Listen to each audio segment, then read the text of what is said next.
Hello everyone, welcome to my class. हमने अपनी पिछली कक्षा में मेथड स्टार्ट किया था, प्रोजेक्ट मेथड, जिसे हिंदी में हम कहते हैं प्रयोजना विधि या प्रायोजना विधि। ये दोनों ही शब्द आपको हिंदी में दिखाई देंगे।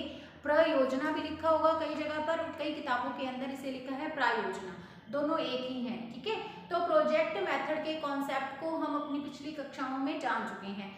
आज हम बात करने वाले हैं, सबसे पहले आपके सामने लिखे गए हैं इसके सोपान, स्टेप्स कह लो, सोपान कह लो या चरण कह लो, एक ही बात होती है।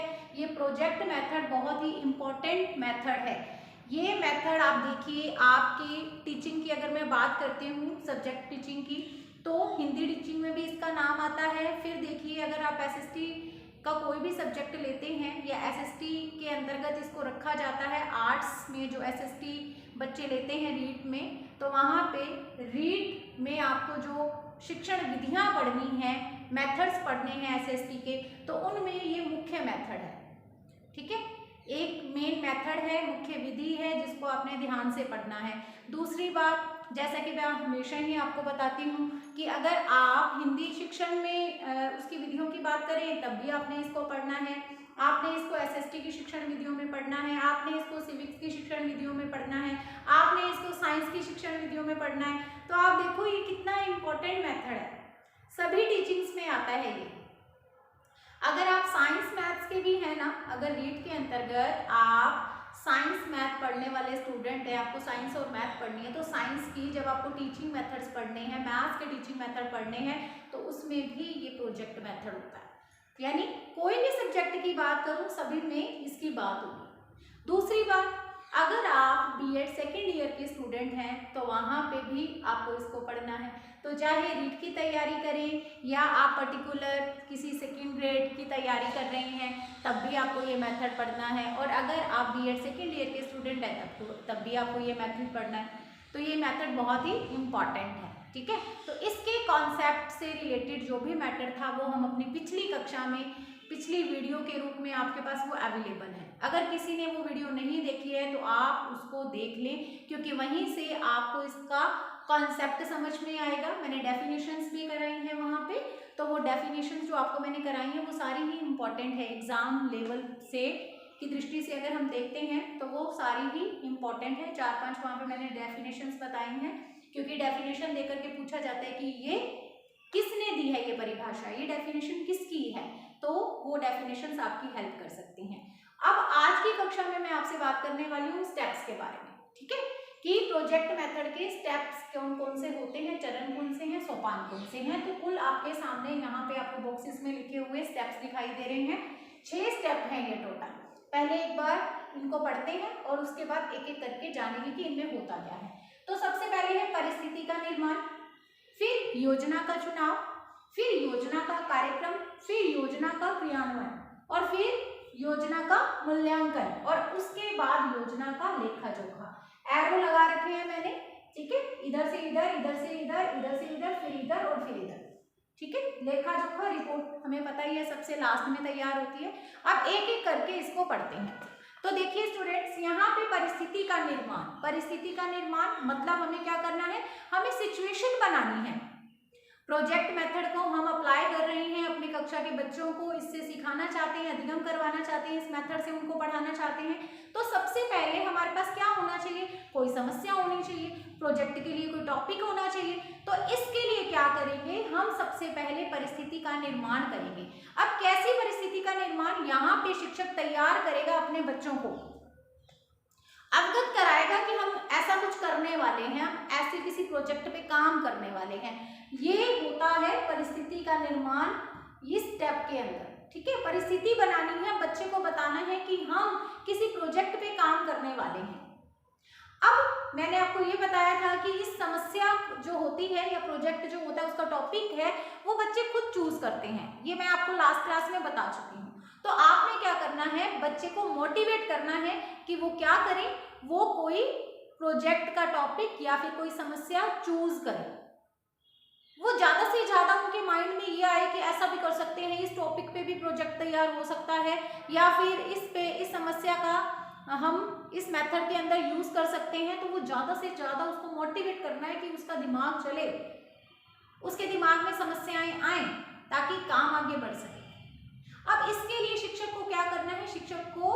उनकी रुचि, उनकी आयु को ध्यान में रख करके उनको गाइडेंस देनी है कि आप ये भी टॉपिक ले सकते हो, आप ये भी टॉपिक ले सकते हो, आप ऐसा भी कर सकते हो। एक तो ये काम करना है। दूसरा काम शिक्षक को जो करना है वो क्या है कि उससे बच्चों को अगर हो सके तो विभिन्न मेलों में, प्रदर्शनियों में, किसी और स्थल की बात करें जहां पर जाकर के, जहां के चीज़ों को देख करके बच्चे के माइंड में नए नए आइडियाज आ सकते हैं कि प्रोजेक्ट का टॉपिक ये भी हो सकता है या प्रोजेक्ट के लिए समस्या ये भी हो सकती है, तो वहां लेकर के जाना चाहिए बच्चे को।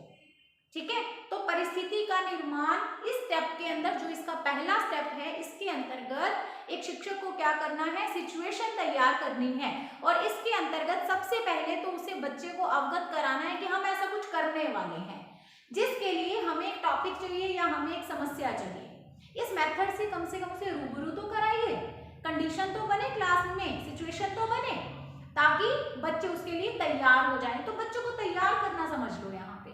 ठीक है, बच्चे टॉपिक ढूंढें, इसके लिए उनकी हेल्प करनी है, उनको आइडियाज देनी है, उनको गाइडेंस देनी है, उनको अगर कहीं पे लेके जाना है जिससे कि उनके माइंड में नया नया आइडिया आ सकता है, तो वहां उनको लेके जाना चाहिए। अगर कुछ ऐसी किताबें हैं जहां से उनको आइडिया मिल सकता है, यानी कोई पत्र पत्रिकाएं हैं, कोई किताबें हैं, तो उनके बारे में बताना चाहिए शिक्षक को। तो ये है परिस्थिति का निर्माण करना, जहां पे शिक्षक ने बच्चों को तैयार करना है समस्या खोजने के लिए या प्रोजेक्ट का टॉपिक खोजने के लिए। ठीक है, चलिए अब बढ़ते हैं दूसरे स्टेप पे। अब ये काम हो गया, ठीक है, बच्चों पे इतना वर्क कर दिया एक शिक्षक ने, एक टीचर ने। अब सेकंड जो यहाँ पे स्टेप है, इसमें क्या होगा, जहाँ पे योजना के चुनाव की बात हो रही है स्टूडेंट, ये जो दूसरा स्टेप है, इसमें क्या करना है, इसमें करना है योजना का चुनाव। अब आपने परिस्थिति का निर्माण कर दिया है, अब क्या होगा, बच्चों के दिमाग में बहुत सारे आइडियाज आएंगे, बहुत सारे टॉपिक्स होंगे, बहुत सारी समस्याएं होंगी। अब उनमें से हमें किस समस्या को चूज करना है, उसके लिए हमें क्या करना होगा, सबके साथ विचार विमर्श करना होगा।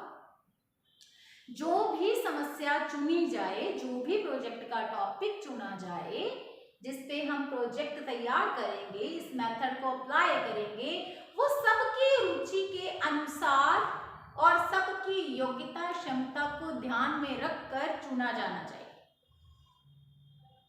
मतलब क्या हो, ये योजना सबको पसंद आनी चाहिए, टॉपिक सबकी इच्छा के अनुसार चुना जाना चाहिए। ठीक है, यहाँ तो बहुत सारे आइडियाज आ गए हैं, बहुत सारे आइडियाज आ गए हैं, बहुत सारे हमारे पास टॉपिक्स आ गए हैं। और सेकंड में जब इतने सारों में से किसी एक को चुनना है, तो वहां पे क्या किया जाएगा, सबके साथ विचार विमर्श करके चुनाव किया जाएगा। ठीक है, सबके साथ विचार विमर्श किया जाएगा, पूरी क्लास उसके लिए एक मत होनी चाहिए कि ठीक है, ऐसा कर सकते हैं, we are agree to do this. Okay, तो योजना का चुनाव हो गया। अब इतने सारे आइडियाज में से, इतने सारे टॉपिक्स में से हमने किसी बेस्ट वन को चूज कर लिया है। अब आ गए हम थर्ड स्टेप पे। यहाँ पे क्या है, योजना का कार्यक्रम बन रहा है।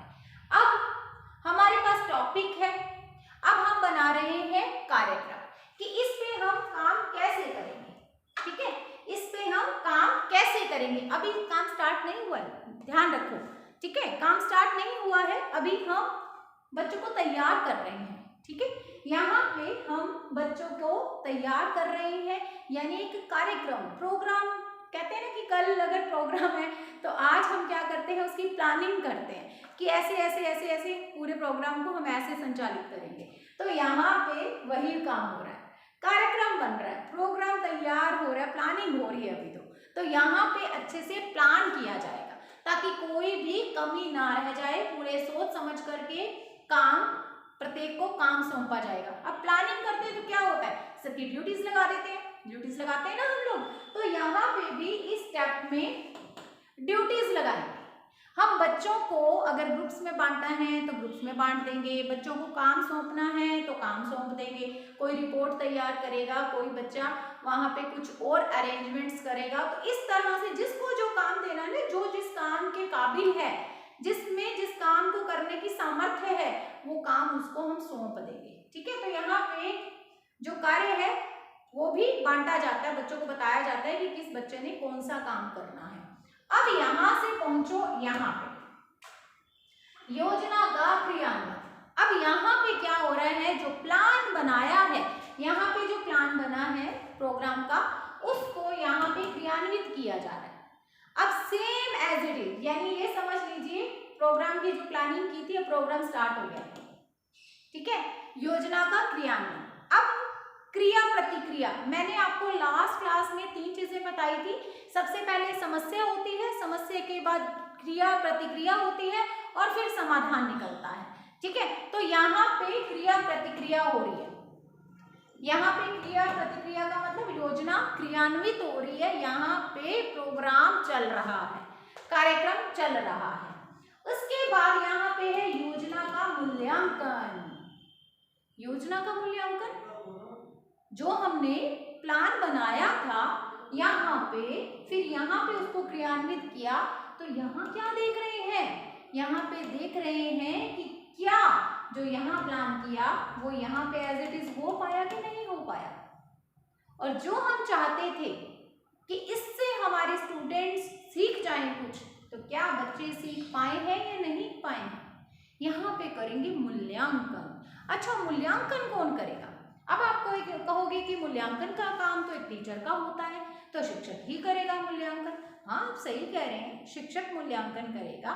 शिक्षक मूल्यांकन करने के साथ साथ मैं आपको ये बता दूं कि इस विधि में शिक्षक जो होता है केवल पथ प्रदर्शक का कार्य करता है।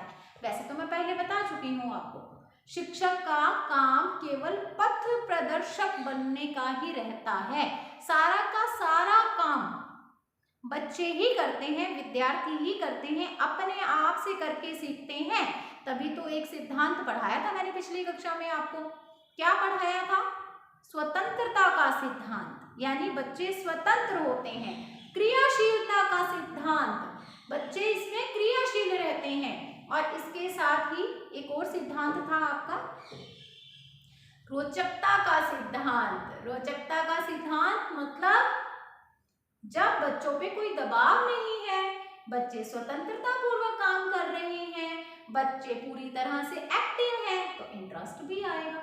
तो ये जो सिद्धांत है वो क्या बताते हैं कि इसमें, इस मेथड में सर्वोपरि कौन है? तो इसमें सर्वोपरि है बालक। बालक केंद्रित प्रणाली, या इसको विधि कह सकते हो। बाल केंद्रित है, पूरी तरह से बाल केंद्रित है और मनोवैज्ञानिक है। अभी गुण दोष भी पढ़ेंगे ना, तो वहां डिटेल में ये सारी चीजें भी आएंगी। तो यहाँ पे अब योजना का मूल्यांकन कौन कर रहा है?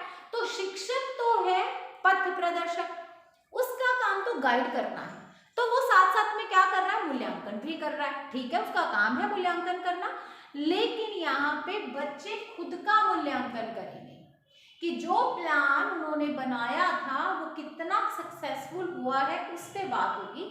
तो बच्चे खुद यहाँ पे मूल्यांकन करेंगे, ठीक है, खुद मूल्यांकन कर रहे हैं। इसमें आत्म मूल्यांकन होता है, खुद को चेक करना है, अपने साथियों के द्वारा जो काम किया गया है उसको चेक करना है, ये भी इसमें आता है, ठीक है।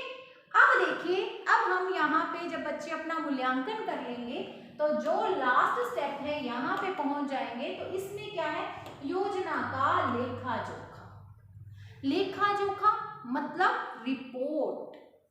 बात समझ में आ गई होगी। रिपोर्ट तैयार करनी है, कहां से लेकर के? तो मैं आपको बता दूं कि यहां से लेके परिस्थिति के निर्माण से लेकर के इन स्टेप से होते होते जो भी हम यहाँ तक पहुंचे हैं, वहां तक, इसके एंड तक हमें सब कुछ लिखित रूप में करना होता है, रिपोर्ट तैयार करनी होती है। अब ये रिपोर्ट कौन तैयार करता है बताइए? तो ये रिपोर्ट बच्चे ही तैयार करते हैं, क्योंकि बाल केंद्रित है, मनोवैज्ञानिक है, बालक ही इसमें सर्वोपरि है। तो यहाँ पे सारा का सारा काम किसके द्वारा किया जाएगा? बालक के द्वारा किया जाएगा। तो रिपोर्ट तैयार करने का काम, लेखा जोखा तैयार करने का काम, जो कि यहाँ से लेकर के यहाँ तक का पूरा लिखित रूप में तैयार करनी है रिपोर्ट, ये बच्चे ही तैयार करेंगे। और शिक्षक पथ प्रदर्शक है, तो शिक्षक चाहे तो अपने लेवल पर भी एक रिपोर्ट तैयार कर सकता है। लेकिन यहाँ पे इस काम में उसने इंटरफेरेंस नहीं करनी। यहाँ पे शिक्षक की भूमिका सिर्फ और सिर्फ, बार बार कह रही हूँ, परीक्षा में प्रश्न पूछा जाता है, मनोवैज्ञानिक विधि है या नहीं, बाल केंद्रित विधि है कि नहीं, इसमें शिक्षक का काम पथ प्रदर्शक के रूप में होता है या नहीं होता, तो ये सब पूछा जाएगा। कौन कौन सा सिद्धांत इस पे लागू होता है, ये सब इम्पोर्टेंट है, इसीलिए बार बार बता रहे। ठीक है, तो शिक्षक अपने लेवल पर पथ प्रदर्शन तो उनका करेगा ही करेगा, गाइड तो करेगा ही उनको सारी चीजों का। यहाँ परिस्थिति निर्माण में तो मुख्य भूमिका निभाएगा सभी स्टेप्स में, लेकिन एज अ गाइडेंस। ठीक है, गाइड बनेगा सिर्फ। और इसके अलावा वो अपने लेवल पर एक रिपोर्ट तैयार करेगा। बच्चों की रिपोर्ट में या उनके काम में कोई वो परेशानी क्रिएट करने का काम नहीं कर सकता। ठीक है, इंटरफेरेंस उसका कुछ नहीं रहेगा, उसका काम सिर्फ गाइड करना रहेगा। तो ये है इसके स्टेप, चरण या सोपान। उम्मीद करती हूँ आपको ये बहुत ही अच्छे से समझ में आ गए होंगे। अब इसके बाद हम पढ़ने वाले हैं हमारे प्रोजेक्ट मेथड की मेरिट्स को, प्रयोजना विधि के गुणों को, या इससे होने वाले लाभ को, या इसके महत्व को, कुछ भी कह लो। तो चलिए अब इन्हें पढ़ते हैं। तो अब आपके सामने है स्टूडेंट्स प्रयोजना विधि के गुण, लाभ, मेरिट्स, विशेषताएं, इंपॉर्टेंस, कुछ भी कह लो, यही वाले बिंदु आपने अपने माइंड में लेकर के चलने हैं। तो देखिए आपके सामने ये कुछ बिंदु हैं जो हम पढ़ने जा रहे हैं। सबसे पहले देखिए मनोवैज्ञानिक विधि है ये। ठीक है, प्रयोजना विधि, प्रोजेक्ट मेथड एक मनोवैज्ञानिक विधि है। मनोवैज्ञानिक विधि मतलब मनोविज्ञान क्या कहता है कि हमने क्या करना है, बालक को केंद्र में रखना है। हमारी जो बाल केंद्रित शिक्षा प्रणाली है, पहले शिक्षा जो हमारी थी, ये शिक्षा प्रणाली जो थी वो शिक्षक केंद्रित थी, अब बाल केंद्रित शिक्षा प्रणाली है। तो हम सभी जानते हैं कि ये मनोविज्ञान की ही तो देन है। तो मनोविज्ञान ने ही बाल केंद्रित शिक्षा प्रणाली की शुरुआत की है। ठीक है, तो मनोवैज्ञानिक विधि है क्योंकि मनोविज्ञान कहता है कि बालक की रुचि को ध्यान में रखो, उसकी योग्यता को ध्यान में रखो, उसकी आयु को ध्यान में रखो, उसकी क्षमता को ध्यान में रखो। तो जब परिस्थिति का निर्माण किया जाता है तब से ही ये काम शुरू हो जाता है, पहले स्टेप से ही ये काम शुरू हो जाता है। बालक को ही सर्वोपरि रखा जाता है, बालक ही सारा काम करता है। इस तरह से ये विधि पूरी तरह से मनोवैज्ञानिक विधि है। और इसके साथ ही अभी मैंने क्या बोला, बाल केंद्रित विधि, तो ये रही बाल केंद्रित विधि। तो मनोवैज्ञानिक भी है और बाल केंद्रित भी है क्योंकि बालक ही सर्वोपरि है, सारा का सारा काम बालक ने ही करना है। इसके बाद देखिए चरित्र निर्माण में सहायक। चरित्र निर्माण में ये किस तरह से हेल्प करती है ये विधि, तो स्टूडेंट्स देखिए चरित्र का निर्माण यानी हमारी पर्सनालिटी का एक हिस्सा है हमारा कैरेक्टर, है ना। तो यहाँ पे हमारा जो हमारे अंदर जो गुण आएंगे या बच्चे में जो गुण आएंगे, जैसे आत्मविश्वास है, आत्मनिर्भरता है, स्वतंत्रता से काम करना सीखेगा ना, इसमें प्रोजेक्ट मेथड में उसमें कोई दबाव नहीं होगा, तो उसमें कॉन्फिडेंस आएगा, उसमें सामाजिक गुणों का विकास होगा, वो दूसरों के साथ मिलकर के काम करना सीखेगा। तो ये जो सामाजिक गुण आएंगे उसमें ये सब क्या करेंगे, उसके चरित्र का निर्माण करने में सहायक होंगे। तो इस तरह से ये प्रोजेक्ट मेथड चरित्र निर्माण में भी सहायता करता है। तर्क, चिंतन, अन्वेषण का व निर्णय शक्ति का विकास, ये तो मुझे बताने की जरूरत ही नहीं है। परिस्थिति निर्माण से लेकर के लेखा जोखा तैयार करने तक सर्वोपरि है बालक, सारा काम कर रहा है बालक। तो बालक जो एक समस्या के शुरुआत से लेकर के यानी समस्या के चुनाव से लेकर के उसके समाधान तक सारा काम कर रहा है, तो क्या उसको उसका समाधान निकालने के लिए तर्क, चिंतन, अन्वेषण यानी खोज, ठीक है, किसकी खोज, समाधान की खोज और निर्णय शक्ति, इनका विकास नहीं होगा उसमें, बिल्कुल होगा। तो इस तरह से ये प्रोजेक्ट मेथड क्या करता है, बच्चे में तर्क, चिंतन, अन्वेषण व निर्णय शक्ति का विकास करता है। इसके बाद देखिए उत्तरदायित्व की भावना का विकास। तो स्टूडेंट्स मैंने स्टेप्स में आपको बताया कि इसमें क्या किया जाता है, प्रत्येक बच्चे की योग्यता क्षमता को देखते हुए उसे काम सौंपा जाता है और सारा काम भी बच्चों ने ही करना है। तो बच्चा उस काम को अच्छी तरह से करेगा तो इससे उसमें क्या होगा, उत्तरदायित्व की भावना का विकास होगा।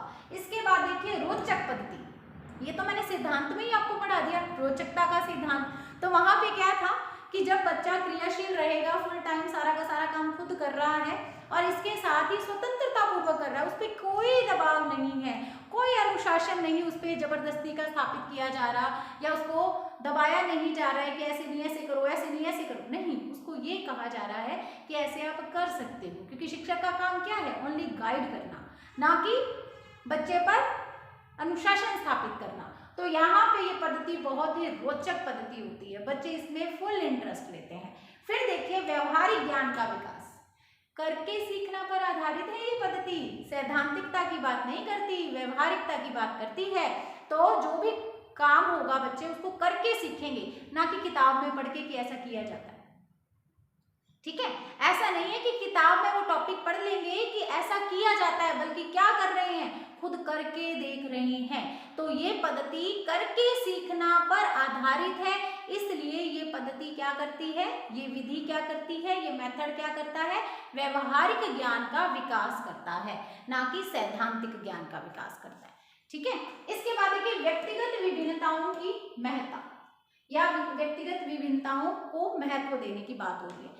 व्यक्तिगत विभिन्नताएं क्या कहती हैं, इंडिविजुअल डिफरेंसेस क्या होते हैं कि प्रत्येक बच्चा दूसरे बच्चे से क्या है, अलग है।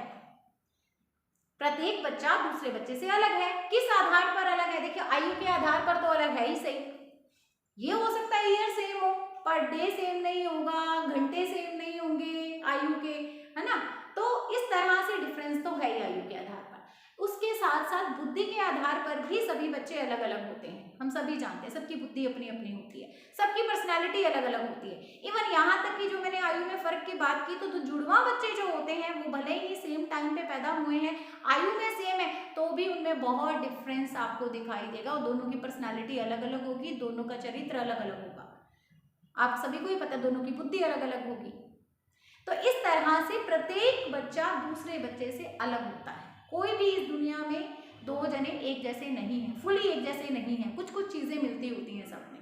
तो यहाँ पे प्रोजेक्ट मेथड में जब काम सौंपा जाता है या फिर मैं ये कहूँ कि परिस्थिति का निर्माण किया जाता है, उस टाइम से ही बच्चे की आयु, उसकी योग्यता, उसकी क्षमता, उसके इंटरेस्ट, इन सब चीजों को ध्यान में रखा जाता है। तो इसका मतलब क्या हुआ कि ये जो मेथड है वो व्यक्तिगत विभिन्नता और इसके साथ ही हम ये कह सकते हैं कि प्रत्येक बच्चे को उसकी रुचि के अनुसार काम सौंपने का की बात कहता है।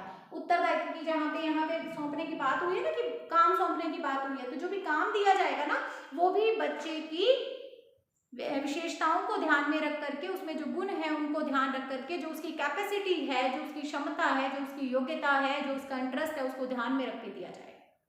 इस तरह से ये जो मेथड है वो पूरी तरह से व्यक्तिगत विभिन्नताओं को महत्व देने वाला मेथड है। इसके बाद देखिए नेक्स्ट पॉइंट, अनुशासन, गृह कार्य आदि से मुक्ति। अनुशासन, गृह कार्य, तो बच्चे को तो इस पथ पर आकर के हमने क्या करना है, केवल गाइड करना है। शिक्षक का काम केवल गाइड करना है, उन पर जबरदस्ती का अनुशासन नहीं स्थापित करना। और दूसरी बात ये है कि बच्चे स्वतंत्र होकर के सीख रहे हैं, सारा का सारा काम विद्यालय में ही कर रहे हैं, तो इसका मतलब होमवर्क तो कोई है ही नहीं, तो होमवर्क से भी मुक्ति मिल जाती है बच्चों को। इसके साथ ही ज्यादा कुछ उनको डिसिप्लिन में रहने को नहीं कहा जाता, तो अनुशासन और गृह कार्य से मुक्ति मिलती है, ये भी इसका एक गुण है। उसके बाद देखिए गृह, विद्यालय व समाज में परस्पर संबंधों की स्थापना। तो देखिए मैंने जो लास्ट वीडियो में आपको कॉन्सेप्ट पढ़ाया था ना स्टूडेंट्स, वहां मैंने आपको ये बात बताई थी कि ये जो विचारधारा है वो किसकी है, इसके प्रवर्तक कौन है इसकी, और ये विचारधारा किसकी है, प्रोजेक्ट मेथड। तो दिमाग में आंसर आ जाना चाहिए, क्योंकि पिछली वीडियो में हम इस पर अच्छे से बात कर चुके हैं। जॉन डीवी की विचारधारा है, जो कि गुरु थे, उन्होंने शिष्य से अपनी जो भी ये चाहते थे कि कोई ऐसा मेथड आ जाए जिससे कि क्या हो जाए, बच्चे के सामाजिक जीवन से जो कक्षा का शिक्षण है वो जुड़ जाए, समन्वय का सिद्धांत स्थापित हो जाए। तो गुरु ने शिष्य को बताया था और शिष्य ने फिर ये मेथड तैयार कर दिया। किसने तैयार किया, शिष्य कौन थे, W Kilpatrick, professor W Kilpatrick. उम्मीद करती हूँ आपको ये आंसर आता था, मेरे साथ आपने भी यही आंसर बोला होगा। ठीक है, तो चलिए देखिए इसमें क्या होता है कि जॉन डीवी ये चाहते थे कि बच्चे को जब कक्षा में शिक्षण कराया जाता है, जब कक्षा में पढ़ाया जाता है, तो उसके सामाजिक जीवन से उसको अलग रखा जाता है, सैद्धांतिकता को पढ़ाया जाता है, या हम कहें तो सैद्धांतिक ज्ञान दिया जाता है, व्यवहारिक ज्ञान नहीं दिया जाता। तो वो चाहते थे कोई ऐसा मेथड हो जिसमें व्यवहारिक ज्ञान दिया जाए, जो कक्षा के अंदर जो भी उदाहरण दिए जाएं, जो भी कुछ सिखाया जाए ना, वो उसके जीवन से संबंधित हो, उसके सामाजिक जीवन से संबंधित हो, वो वास्तविक हो, बच्चे को लगे कि हाँ वास्तव में ऐसा होता है। तो ऐसा इस पद्धति ने, इस मेथड ने कर दिया। इस मेथड ने क्या किया है, गृह, विद्यालय व समाज में परस्पर संबंध स्थापित कर दिया है। ठीक है, अब जो भी इस मेथड से जब भी पढ़ाया जाता है, तो मैंने आपको बताया था ना कि समस्या का चुनाव कहाँ से किया जाता है, बालक के रूटीन से, सामाजिक जीवन से समस्या लेके आई जाती है, रियल वास्तविक समस्या का चुनाव किया जाता है। तो इससे क्या होता है, ये तीनों आपस में जुड़ जाते हैं, इनमें कोई डिफरेंस नहीं रहता, और जो ज्ञान होता है वो कैसा होता है, व्यवहारिक होता है, सैद्धांतिक नहीं होता। जैसा कि ये कहते थे हमारे जॉन डीवी जी कि ऐसी मेथड होना चाहिए जो ये सब कुछ कर सके, तो इस मेथड ने ये सब कुछ कर दिखाया है। ठीक है, तो ये हैं इसके गुण कह लो, आप लाभ कह लो, इसकी विशेषताएं कह लो, आप इसके महत्व के अंतर्गत इन बिंदुओं को ध्यान में रखें। बहुत ही इंपॉर्टेंट टॉपिक है, चरण पढ़ लिए हैं, स्टेप्स, और इसके साथ ही इसकी मेरिट्स पे हमने ध्यान दे लिया है। अभी इसके गुण हैं तो इसके दोष भी हैं, तो अगली कक्षा में हम इसके दोष पढ़ने वाले हैं। तो चलिए अब हम मिलेंगे अगली कक्षा में, अगली वीडियो में। God bless you, have a nice day.